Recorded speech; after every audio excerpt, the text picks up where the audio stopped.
My name is Era, and I'm the host of the Tamil Creator Podcast. I chat with creators from all over the world to share their stories and discuss hot topics in a way that I hope inspires, educates, and entertains you.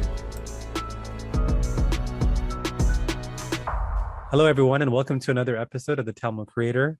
I'm your host, Era. Today, I have a very exciting guest on the podcast, mainly because I'm a huge poker fan, and I try to play poker as well, but his name is Shyam Srinivasan. And he's a professional poker player who's won millions of dollars on tour. He's originally from Toronto and I believe now resides in the US. Is that right, Shyam? No, I'm actually living in Toronto currently. Oh, you are back in Toronto. I live right in Midtown Toronto around St. Clair Avenue Road. Oh, cool. Well, thanks again for making time to jump on the podcast. Of course. What were you, what were you doing before you started playing poker? I know that that's where kind of the story will focus on today, but what were you doing before? I was in university. I was studying to be a criminal lawyer, and I kind of found poker in around my second year of university and moved back to Toronto, and I kind of just got engaged with it, and I just kind of got better and better at it, and it was more and more interesting to me, as well as it was quite lucrative. So I kind of just went with it from there. So you're studying to be a lawyer. I'm sure your parents were happy with that choice, and then you left after a couple of years to play poker, which we know how probably most Tamil parents feel about that. So how did that go, that decision? In the beginning, for sure. It was definitely frowned upon and all that. It has a lot of negative stigmas. But I think, as I had more and more success, I think they were more lenient about it. Obviously your Indian parents, if you want you to pick one of three paths in your life, but, I think as long as you're happy and you're somewhat successful, I think it kind of helps. What was the moment that you knew when you started playing poker that, hey, you know what, maybe I could do this full time or make this a living? So I think it was 2006 or something. I had a big breakthrough at the World Series of Poker. I finished fourth in some tournament for pretty reasonable sum of money and kind of gave me my bankroll to get started. And I figured, from there I could kind of hold my own and do it. And as long as I managed my money properly, I thought I could be able to figure it out. And I know with things like, say, music or if you want to be an actor, there's always in the past certain places you got to kind of be to be in the hotspot. In Vegas, obviously, for poker, maybe, and I know there's several other places, but did you move to one of these hotspots to kind of pursue poker, or did you stick to Toronto, Canada to kind of I think I used Toronto as a home base for the most part. Online was really where I caught my teeth and made it sustainable because, playing brick and mortar poker, anything can happen, but I think the introduction of online poker made things a lot more sustainable just due to volume, right? You can play 5-6 games of stuff at a time, and that decreases, a lot of fluctuations and whatnot. So when you say you play poker professionally, what was your day like? Are you playing online for 10 hours a day, or what are you doing? No, not at all. I keep it to 3-4 hour sessions kind of thing at this point. I think it's most optimal to do it that way. I used to play a lot of tournaments and that was a lot more time intensive, but I play a lot of high stakes cash now. And I think that's a lot better for me at this point. I can kind of turn it on and off when I would need to rather than being, caged to it. I know it's easy to kind of look back and, not see something there, but, not you're a professional poker player. Was there anything in your childhood or teenage years that suggested that you'd eventually become a poker player, or was this kind of out of nowhere?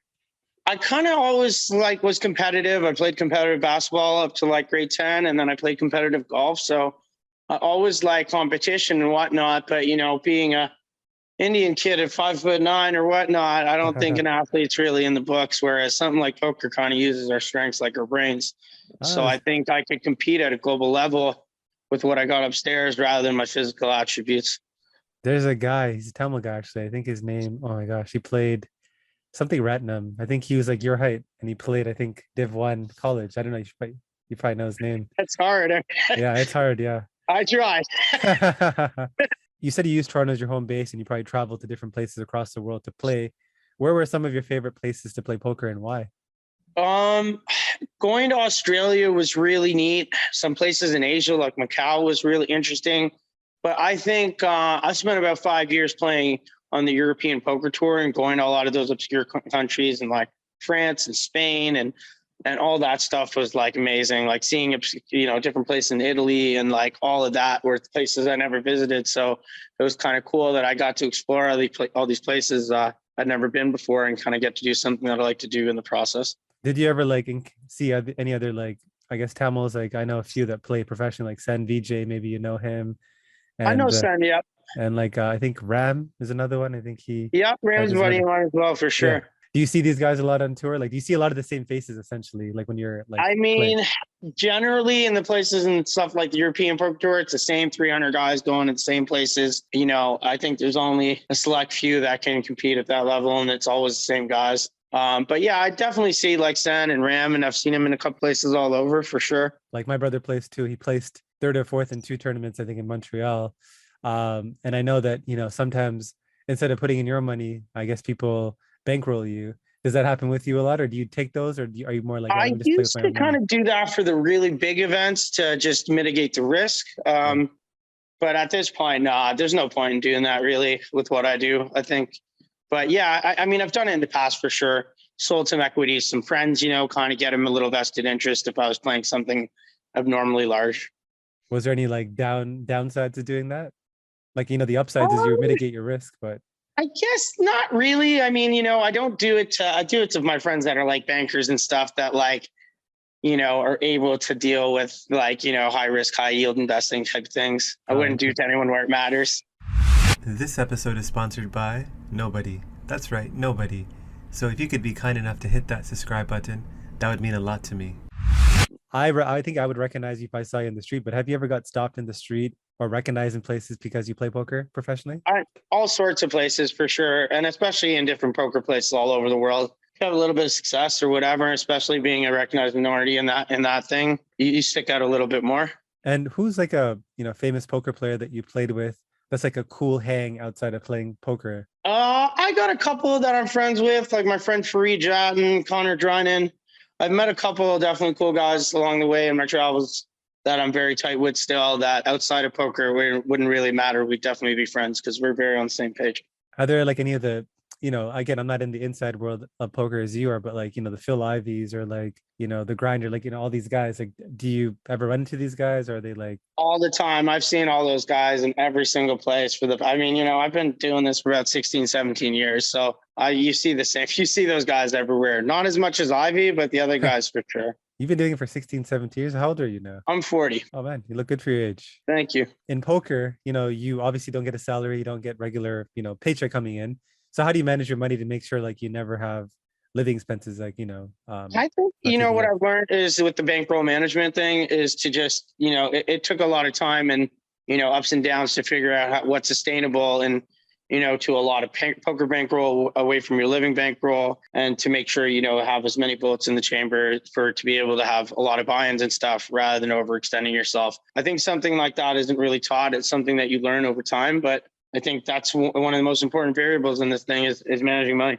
And then how do you, do you invest your money? Because if you're just letting money sit there, like while you're planning out, your bankrolls, but if it's sitting there, it's dying essentially, especially in For today's sure. climate. So Oh, what definitely. kind I definitely am mixed in a bunch of different little things. A couple businesses, a little real estate, a little this.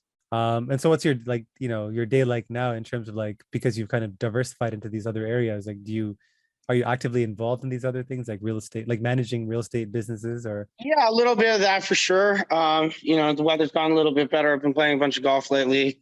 I'm definitely still working a bunch and working on a little other business ventures. So Cool. And have you ever considered doing something else or just exploring other interests you have outside of poker, or is like poker going to be your main thing for the next 20 years? I don't think so. I think, it's been a long time with it. It's good to have the skills to be able to do that. And it's always useful. But it's, at this point, I kind of am interested in a lot of other things. And I kind of want to take, what I've learned from those things and apply it to other things. And then like what's a misconception about poker? Because I dream about like being a professional poker player, but obviously not everything is as rosy as it sounds. So what's like a misconception that you can kind of dispel, I Well, guess? like everyone thinks it's that glamorous or whatnot, but like anything else, it takes a lot of work and it's not always that glamorous in any way. It's something like anything else. You got to be prepared for everything and you get what out of it, what you put into it. Got it. And like what advice would you have for somebody even, remotely considering this idea of trying to play poker more seriously versus just like as a hobby? Uh, I would definitely tell them to focus on playing the cash game elements of it because it's so much more sustainable it's so much more skill based. It's so much less time intensive. I think it's a ton more lucrative. So if anything, I would tell somebody to use that as a baseline and then branch out to any other areas of the game that you want to go to. But if you did that, you would have a lot less rockier of a ride. And like you said, you think cash games involve more skill than tournaments. Why do you say that? Well, in cash games, you're always playing 100 or 200 big blinds deep, and that means you have so many more effective units and so many more options. Where when you're playing in a tournament, at the end of the day, you get down to 25 blinds and whatnot, and the options are finite, and a lot of the skill is taken away. And do you also think it's in tournaments because the skill level is like varied? Like someone like myself probably wouldn't be playing cash games regularly. I'm more likely to play tournaments. Do you think that also plays a part?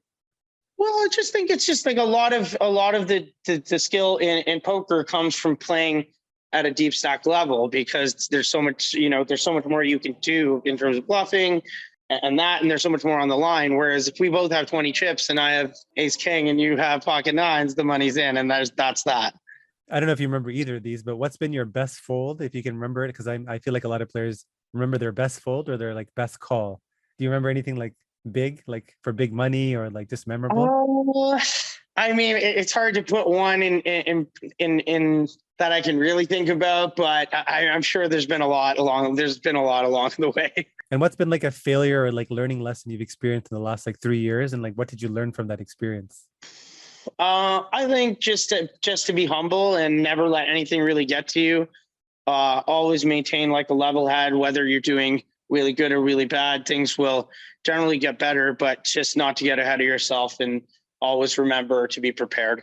And like, where do you see yourself in the next, let's say, 3 to 5 years? I'm not too sure. Like, I'm just working on a couple of the side businesses. I would really, like to just free up my time. Hopefully, maybe start a family, get married. And like, what's your friend circle like? Do a lot of your friends, are they kind of in the same realm, like poker, like high risk stuff, or is it like different? Like, I have such a diverse group of friends all over the world, from every ethnic background, minority, everything.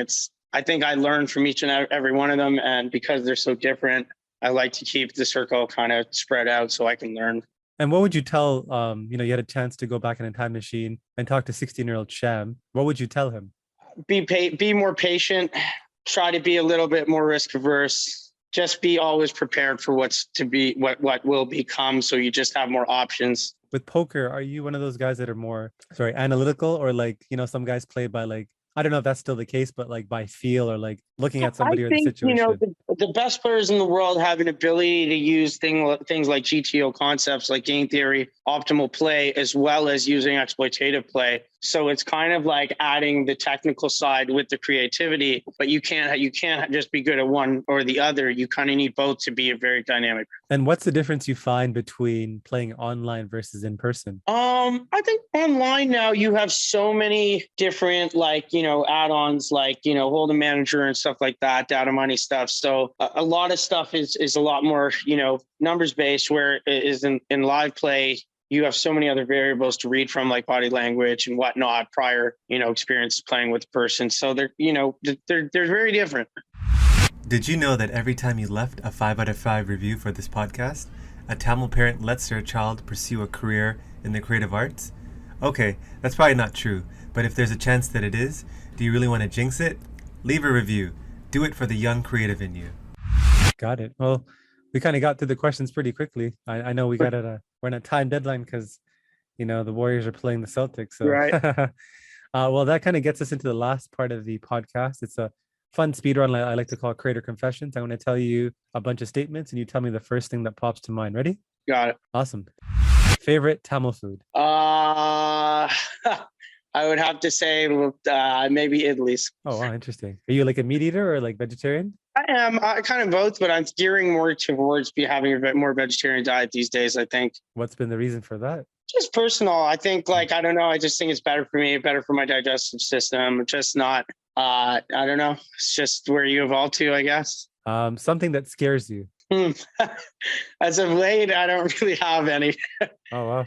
I guess Nothing scares you. Nothing I keeps you mean, up I at don't night. have any real big fears out there. I mean, we all always want to hope for the best, but I feel like the more prepared we are with things, the less fears we have. So I try and focus on not putting myself in a position to be vulnerable. Favorite, or sorry, insecurity that you have. Insecurity that I have. I think maybe getting out of shape as I get older. So I try and put a lot of time into that because, I think always I'm trying to just keep myself up. And like, what do you do? What's your like routine like for that? I go to the gym. I play a little bit of basketball. I play a bunch of golf. Anything to be outdoors and active. Favorite TV show you're watching? Kim's Convenience. Good show, yeah. A good show. Place you're itching to travel to. The mall does. Yeah, it's not going to The be there in mall's 10 want to go years. there. It looks super cool. It won't be there in 10 years, so you better go soon. Yeah, exactly. A fellow Tamil creator out there that you want to give a shout out to. Tamil creator. I don't know too many of them too personally. Oh, really? You know, like I when I say creator, like it could be anything, like poker player, it could be an entrepreneur, it could be, I don't know, in like a politician. I don't know. I'm not too sure. Favorite childhood memory. Favorite childhood memory. I think maybe a cool one was watching the Jays win in 91 or 92 and being through there for all the parades and stuff when I was a young kid. That was a really good time for the city. And it was really, I don't know, just as a kid, that was just really exciting, I think. I didn't really appreciate the 92. Like I saw when Joe Carter hit the home run, Right. but the Raptors like parade, that was like a crazy memory because we live Yeah, like that was just our current. That was amazing. Yeah. because we live right by the close to the OVO Center, like 10 minutes away. So like that's kind of where we started off, and we like Right. saw a bunch of the Raptors and like Drake. Is pretty cool. They're cool. What's something you do for fun outside of work? Well, yeah, like I said, I really like to golf a lot. I mean, that was a big passion of mine. And now the weather's nice. It's hard to get it in here, but I definitely love playing a lot of golf. I've been on doing that a lot since it's been more in the past month. Where do you typically play? Do you have like a I think course it's that's a place called TPC Toronto, which is like a PGA recognized course up in Caledon. favorite? Angus Glen and Markham sometimes. Got I it. think I'm playing there tomorrow. They just had the PGA Tour event in, was it Richmond Hill? St. George's, yeah. Not St. George's, yeah. That was on the weekend, yeah. Favorite movie of all time? It can be English or Tamil. Shawshank Redemption. I've heard that a lot. So what's a purchase you've made in the last few years that you've splurged on, but you have zero regret about? As I got older, I got a lot less stupid, I think, with money. Like, I think when I was younger and stuff, I bought a lot of dumb stuff like watches and cars and all that. I don't think I really have any regrets. I mean, I bought my car a while ago. I don't really regret it, but What's the dumbest thing you purchased, or the thing you regret purchasing? I think I got an M5 BMW when I was like 25 or something, and that was kind of silly, but I don't regret it at all. I really loved it at the time. So A pet peeve of yours? folding laundry. You should get someone to do that. Pay somebody, housekeeper maybe. A person or celebrity that you look up to? Person or celebrity? LeBron James. LeBron, really? I like LeBron James. Yeah, I think he does a lot for the community. I think yeah. he's a good father.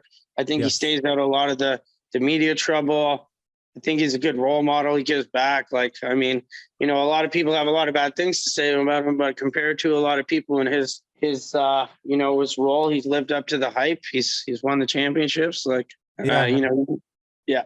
I think as a Raptors fan, maybe you're right though about it. Like from the age of 18, he entered the league, managed crazy amounts of money very well, and stayed out of the pressure that was on him at a young age, coming out of high school, going to the NBA, but living up to it and getting it done. And he's continually grown. So I think I've seen him evolve, and I've seen him like from the beginning. Who do you start an NBA team with? Steph Curry or LeBron? Right now? When they're prime, LeBron James for sure. I don't know. They're both incredible in their own right, but I think LeBron is a team player for sure. If you knew that you were going to die tomorrow, a regret that you would have? Not putting more time into traveling more to go to see more places that I haven't seen. Like, I haven't been to Africa, a lot of places in Asia. I've definitely got to travel a lot of places in the world, but I think there's so much more I'd love to see, and I would like to put more time into that. What's keeping you from traveling more these days? Well, I mean, the COVID stuff kind of restricted it for a bit or whatnot, but I think things are getting back to normal. I've definitely been to a couple places lately, but hopefully more in the future. Age you want to retire by? When I say retire, my definition is own your time. Do what you want when you want.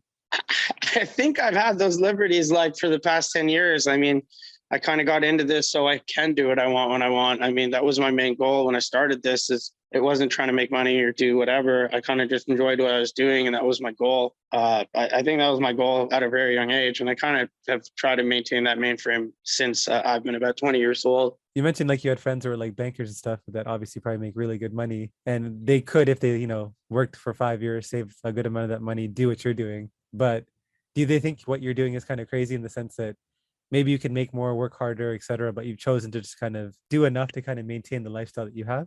Yeah, I mean, they have a lot of parallels, these two things, in a lot of ways. You know what I mean? It's using imperfect information to make decisions and whatnot. So everybody kind of does what's right for them. Sure, you could do more, but then like you said, owning your own time is a really important thing. Having to show up and sit at a desk and take and answer to people was not part of my what I wanted in my regiment. So you got to do what works for you.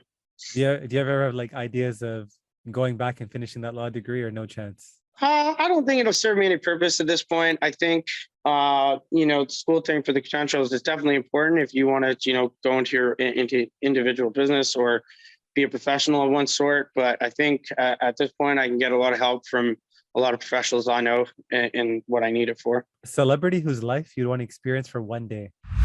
Money can be hard to come by, but here's a $100 opportunity for you. Join my free newsletter for free exclusive content and a free chance to win $100 when I hold special draws. Did I mention that it's free? Hugh Hefner. I suspect your life is kind of like that already.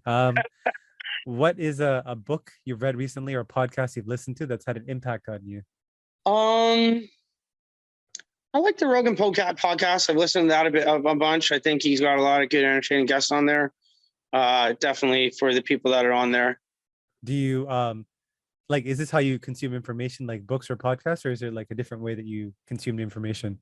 Definitely a lot through videos and stuff. I used to read a lot more books. I think in this day and age, stuff like videos are where everything's going to for learning tools. They're a lot more interactive and they work for me best. What's a new belief, behavior, or habit that has improved your life? Waking up early. What time do you wake up? 7:30. What was it before? Like 10 o'clock. And how has it improved your life, out of curiosity? Just get a lot of its early tasks done when, phones aren't ringing and people aren't around, and you kind of have a little bit more early time in the morning to get stuff done in silence. And finally, what's a piece of advice that you'd give to your, fellow aspiring Talmud creators out there?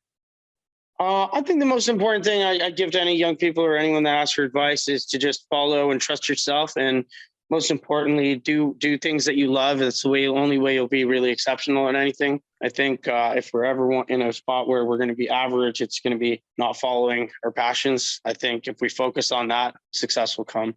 Love it. Well, that's kind of a good way to end off the podcast. It's a little bit shorter than usual, but I think you hit all the main points. Cool. Thank you, Shyam, for kind of making time and jumping on. If somebody's heard this and, they're inspired or they want to just connect with you just to, pick your brain a bit, what's the best way for someone to connect with you? Probably DM me on Instagram. It's Shyam990 just at Shyam990. Awesome. Well, thanks again, Shyam. And for those of you listening, appreciate you guys as always. On to the next episode. Thanks, brothers. Nice to speak to you.